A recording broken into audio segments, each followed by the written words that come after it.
subjective that the Prophet Muhammad sallallahu alaihi wasallam was the final messenger of Allah? No, if you're Abrahamic. No. Right, no. Is it subjective that this Quran is not from God?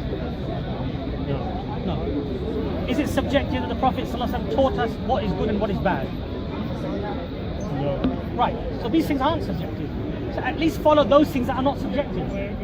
And then when you come to situations, so for example, in your prayer, you know, you might be told in your prayer, hold your hands like this. Somebody might say, no, you should be a bit higher, they should be here. Somebody said, no, how you have the hands like this. Will that be a criterion to get you in or out of paradise? According to you, no. According to the consensus of scholars, it's a no.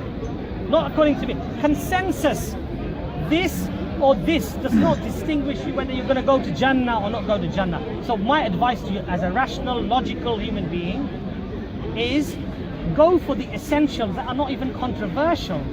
Accept them, adhere to them. You know my point.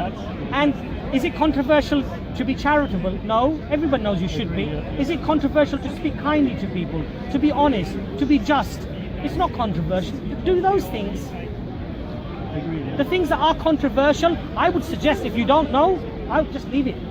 I would say, Ya Allah, I'm weak, I'm lazy, I didn't learn the Arabic, and I didn't really study hard enough. But you know, I'll try to pray. I'll be as good as I possibly can. Honest, I'll worship you alone. Please forgive me for my shortcomings. Now, what does Allah say? Does Allah say, no, I'm going to grab you, you know, with every little thing that you leave? No. Allah says His attribute is Ghafur Rahim. He is the most merciful, the exceptionally merciful. You say that. The exceptional forgiver. I've heard lots of other variations. You know, there are people who say if you don't pray 5 times a day, if you don't do this, do that. Look, at the end of the day, let people say whatever they want to say. But you and I and most people know these are the basics. Let's at least do the basics. If we do the basics and we're truthful to Allah and we plead with Allah, guide me to the right path. Why every prayer do we say Ihdina as-sirat al-mustaqim? Why? How many times a day? 25, 30, 40 times a day. Ihdina as-sirat al-mustaqim. Ihdina as-sirat. Why? If we are Muslims, we're already guided, we have the Quran, we have the Sunnah. Why are we still praying to Allah to keep us on the straight path? Why? Because Allah knows that the straight path is a difficult one. It's not easy. You need to ask and plead with Allah to keep you on the straight path, to keep you on the path of righteousness, not the path of those that have earned thy anger and gone astray. Every prayer we say this, don't we? If we were arrogant, we say, oh well, I'm Muslim, I pray, I fast. Why do I need to ask for guidance? Why do I need to ask Allah to keep me on the right path? I'm already on the right path. No. You can stray. You can make mistakes. You can be born Muslim and you can leave the religion. You can leave the religion, you can come back. You can be religious and do horrible things, very treacherous things, kill people, murder, rape, steal, drugs, alcohol, the whole lot. You can fall astray, and these things happen incrementally sometimes. So sometimes, for example, a person who's praying, has a beard, he doesn't go to clubs, pubs. Oh, haram. I'm never going to step foot inside a club or pub. Wrong. A brother says to him, man, we're going to have a few drinks and a bit of a party at my house. You want to come? He says, well, it's not a pub. It's not a club. Oh, yeah, I'll go. You know? So he goes along. And then everybody's drinking. He says, astaghfirullah, I'm not going to touch the stuff. You know, I can't believe these people are doing it. Bro, I've got some alcohol-free beer. Do you want to have some? It's alcohol-free.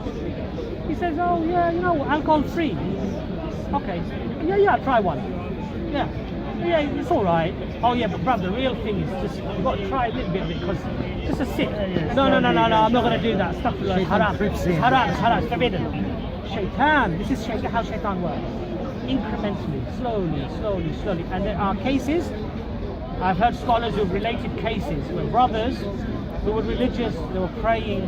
They started very, very small, and they ended up ended up in the club, shaved the beard, drinking, smoking, womanizing, and then they realize, astaghfirullah, what have I done? What do you think?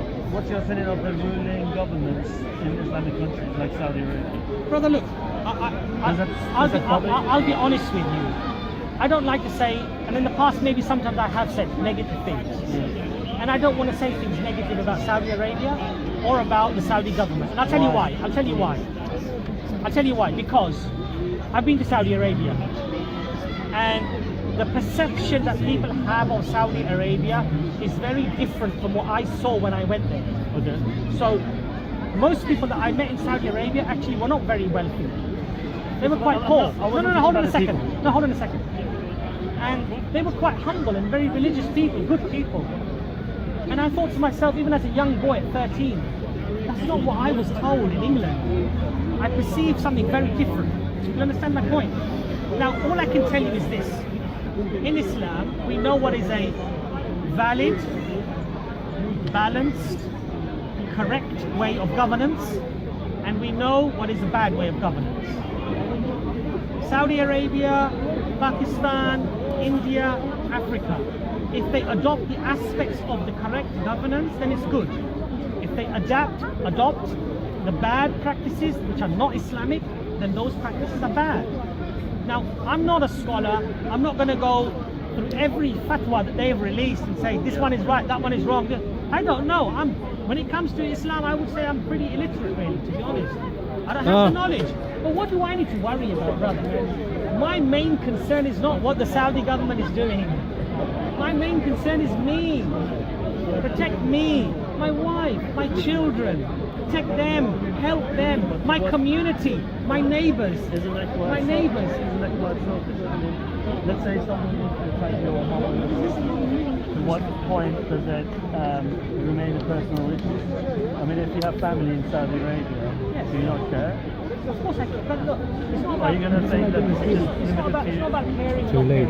But what I find with these discussions is people often talk about a subject, like for example Saudi Arabia and the royal family, with very snippets, selected knowledge, things they've been told, or things that they find in the press. Ignore whether the royal family is good or bad. I'm just talking about if you have family, if you have your daughter in Saudi Arabia and she's suffering from the royal family, are you going to say this is just a relationship between you and God? No, or do you not care that the government of Saudi are actually representing Allah Islam? has given us the criterion to judge right from wrong. Would you not be bothered? Of course I would be bothered. If Saudi Arabia or the government of Saudi Arabia does something that is un-Islamic, So what do you think of how they treat it would be un-Islamic for me to say that that was correct. So what do you think of what's happening right now in Eastern Saudi? I believe that Yemen should not be bombed. I don't believe hundreds of thousands of people should die with cholera. I don't believe that this is a just thing to do. That's my view. As a Muslim, do you again go back to the fact that this is just a test for you, let's just stick to my personal life and ignore what's going on? Or do you think you should take A person should strive within the capacity and the ability that they have.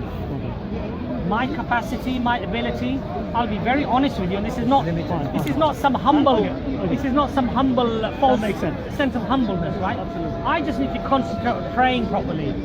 I just need to concentrate I need to concentrate on praying properly. I need to concentrate on, when my mother says something to me, holding my tongue and being silent and being respectful. I need to be respectful when my father says something to me that I don't like. I need to be giving the rights properly, and that's my position. So right? if you had the capacity to do something about it, you Yes. Okay. So, And you should, okay. to whatever capacity you can. And so what did the Prophet ﷺ say? Well, you just said you're speaking in front of YouTube. Look, you have the capacity. when you see an injustice, you have the capacity. look, you have the, let me finish. You have the capacity to be quite honest in your opinion of Saudi. But you just said that you've changed your views. You're not going to talk about Saudi. That whatever they do is... We'll round up now. Look, the reason for this is this. Because... I know you went to Saudi. No. The reason is this.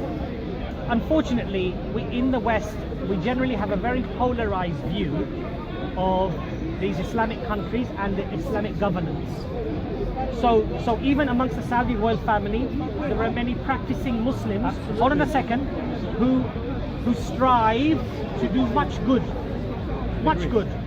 And so to ban them all together and condemn them all as one entity is unfair, it's unjust. Absolutely. I'm not suggesting. But if you say to me, if a Sunni person treats a Shia badly just because he's Shia, I would say that's wrong. Islamically, this is not, we're not supposed to do that. Okay? And the Prophet ﷺ said that if you see an injustice, stop it with your hands. If you can't stop it with your hands, stop it with your tongue. And if you can't stop it with your tongue, then at least in your heart, feel that this is bad, and that's the lowest of Iman. So we should operate this. This is a good principle for us. But I don't like this condemning Saudi, condemning the government of Saudi, because look, I don't know all of them. No, I hear you. Many of them are so charitable. I've heard of some of the princes and stuff, so charitable that they live a life of a pauper, and they themselves give everything away in charity and stuff. Now, I see people at night here who come from Saudi Arabia, they do all sorts of bad things, right? Am I going to say they're all like that? No. It's wrong. It's wrong. In Saudi Arabia, they tried to raise some money for the Palestinians. The women, they gave up all of their gold. They said, I'm donating every piece of gold that I have. They're good people there as well. Of course they're good.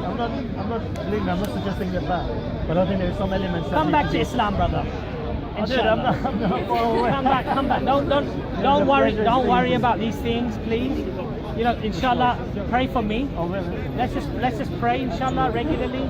Let's just do what we're supposed to do, and let's ask for Allah's forgiveness. Inshallah, we will be saved. Inshallah, we have reliance on Allah that He's merciful and that He will forgive our shortcomings, and we'll be saved. Let's not worry about what's happening everywhere else. All right, nice to meet you. Okay.